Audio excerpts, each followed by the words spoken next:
as far as CSR is concerned. Then the government decided to step in and then make a law. 2% of your net profit you need to do in CSR. But on the other hand, yes, if we talk about laws, laws should be positive, it should not be restrictive, no doubt.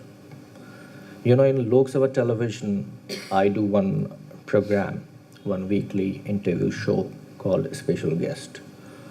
And I interview almost all visiting Prime Minister, President from all across the globe. And then the lots of other celebrities. One NRI, Lord Swaraj Paul, he do lots of social work there in UK. I was interviewing him, and then I asked him, why you are not investing, why you are not doing any kind of CSR or any kind of social work in India? And what he said, and that I telecasted that interview, what exactly he said? He said that, I'm frustrated. I want to invest, but I have lots of window over here to get clearance. You have lots of ministries, departments, then lots of formalities. I completely understand when you make a policy, you need to understand that if some money is coming from abroad, what kind of money is that money should be good money, white money. But what exactly is happening. If some money is coming from some kind of, Swiss bank and then rerouted through Mauritius or something like that is happening, you need to check that. So that is the reason why when you make policy, you need to understand that where you need to restrict things. But if that becomes negative, negative for your growth, then you need to relook that particular thing. There's no doubt at all.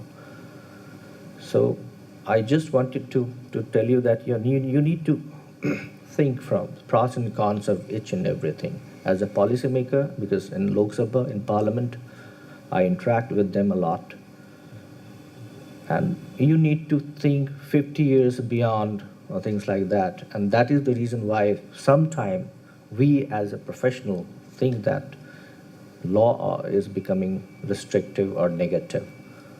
But there is pros and cons. That is what exactly I wanted to talk. Thanks a lot. Bye.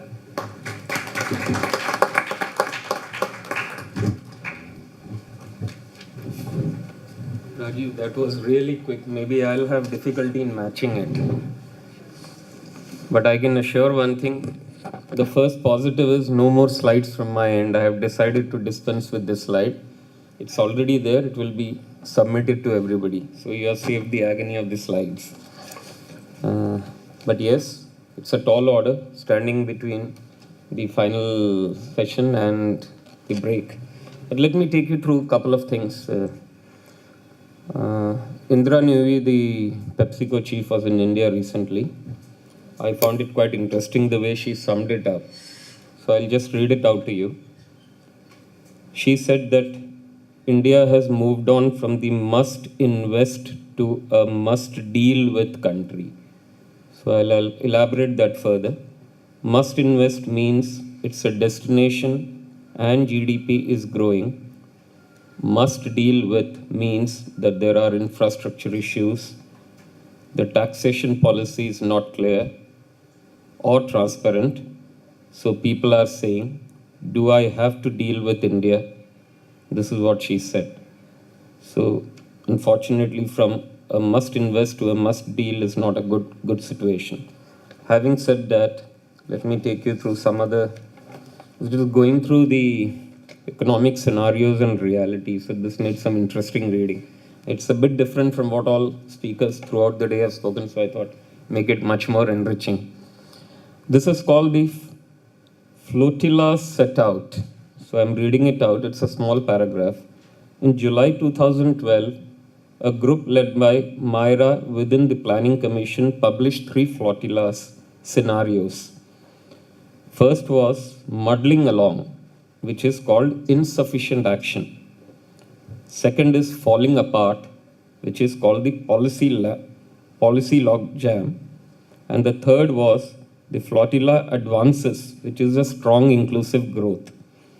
In each scenario, a large collection of ships tries to move ahead purposefully, led by a comrade, which is the elected prime minister. We seem to squarely fit the policy logjam scenario, where the document says a flotilla of ships is trying to sail together, but ships keep colliding with each other. The ships do not communicate enough.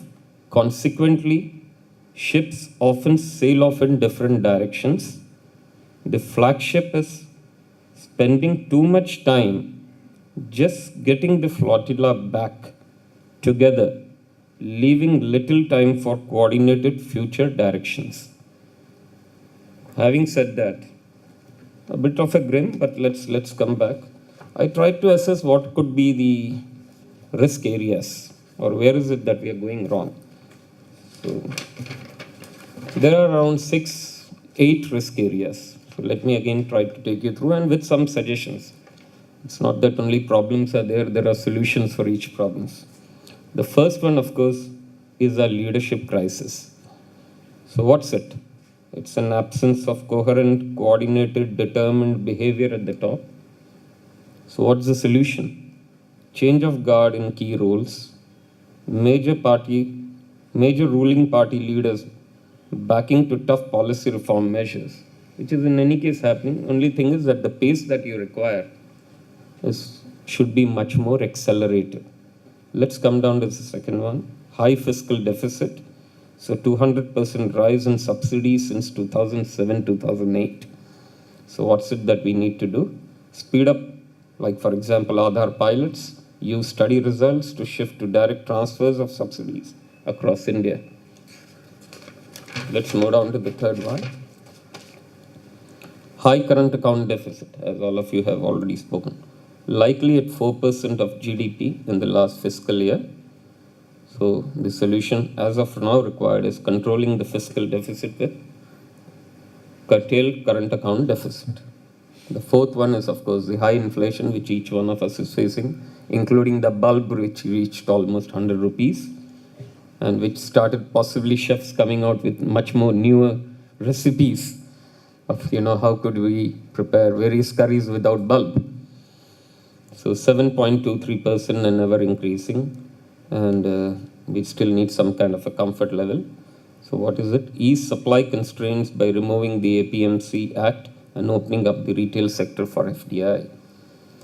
Rupee depreciation, 20% drop in rupee against dollar since 2011. Of course, it reached almost a magic figure against a dollar, against a pound also of 100.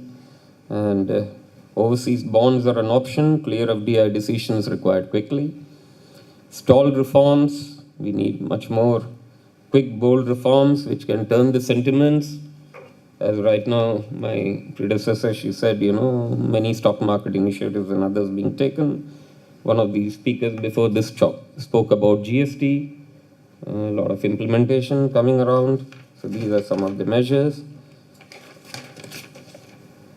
Drop in investments. So what we need to quickly move over and switch from subsidy to investment. We are opening up various sectors, bringing competitiveness, allow everybody to regulate in a market environment.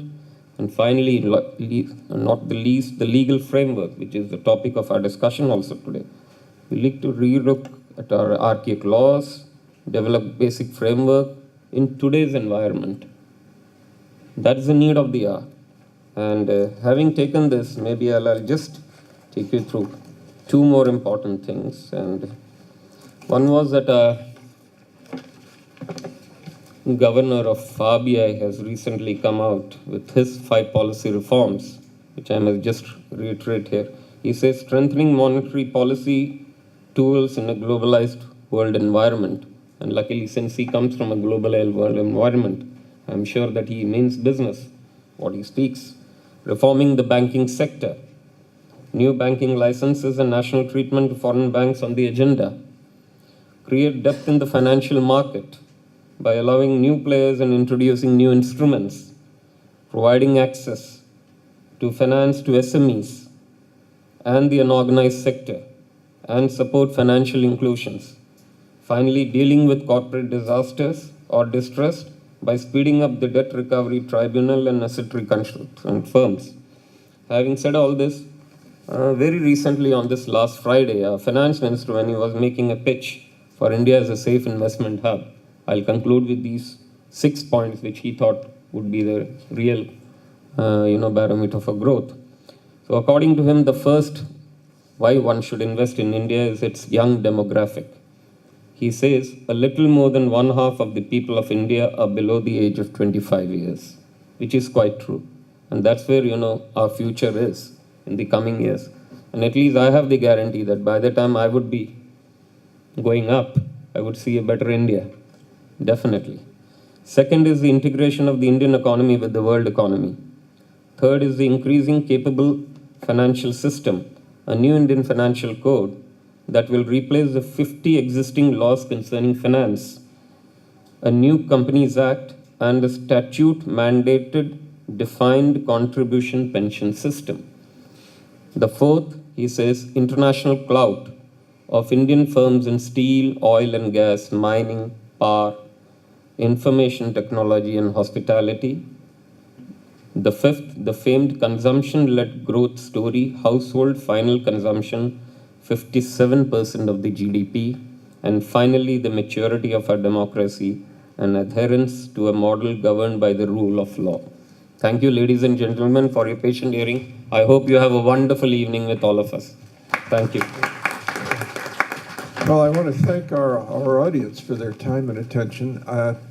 I don't want to finish without at least offering an opportunity for a question or two, but before I do, the call for change in law reminds me of an author who wrote at the end of the 19th century. He was called G.K. Chesterton, and he was famous for his paradoxes. And he said, "Man is never so free as when he is governed by just law."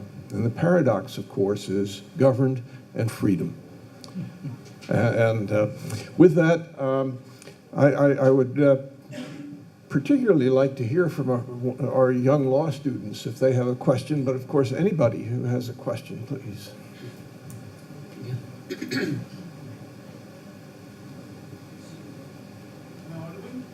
Yes. Yeah, but still carry. Here's the mic.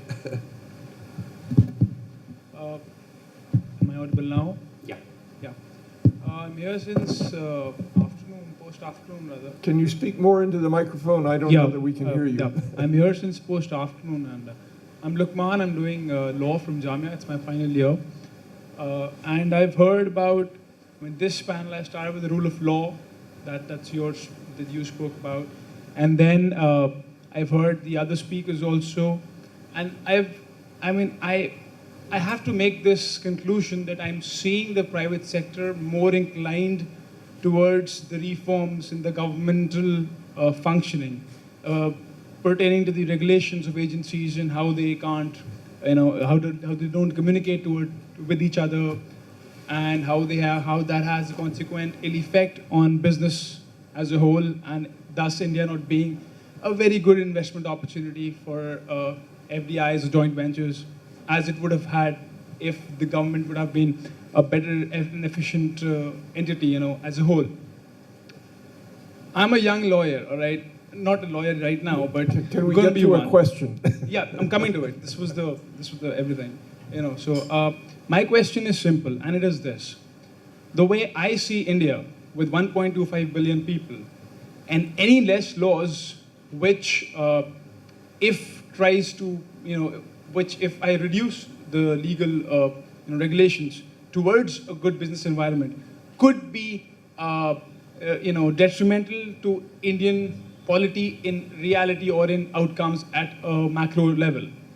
So I fear that if you don't have more regulations, something might go wrong somewhere, and that could have a disastrous effect to the Indian nation, in the international community also, or probably to the Indian image or to the Indian people at large. That is what Ms. Agarwal talked about, the public welfare and the business thing. So my question pertains to the last speaker, sir, that how do you think that these two should be, these two interests could be, conflicting interests could be paralyzed, solved by young people like us? What could we do on our little micro level so that it could have a big outcome? Because apparently we are India's future, so we should start right now.